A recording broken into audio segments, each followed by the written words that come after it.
నేను over కాన్ఫిడెన్స్‌తో double ka meetha అనొచ్చు, bread halwa అనొచ్చు, ఫ్రెంచ్ టోస్ట్ అనొచ్చు, అదే బ్రెడ్ టోస్ట్. ఏ నేమ్స్ అయినా ప్రాసెస్ సేమే. మనం ఒక్కొక్కసారి షుగర్ సిరప్ ఎక్కువైపోద్ది, లేదా మిల్క్ అయినా ఎక్కువైపోద్ది.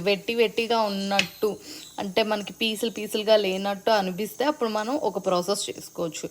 ఆల్రెడీ ఇంట్లో ఇలాగా బ్రెడ్ టోస్ట్ ఉంటది కదా! అంటే రస్క్ గానీ, బ్రెడ్ టోస్ట్ అంటే ఇంకేం లేదు, ఎక్స్ట్రా రస్క్ కానీ I will show you. Rusk అంటే సైజెస్ డిఫరెంట్గా ఉన్న, పొడుగున్న, టూ మచ్ పొడుగున్నా మనకు ప్రాబ్లం ఏం లేదు, బ్రెడ్ అయినా పర్లేదు. మ్మ్.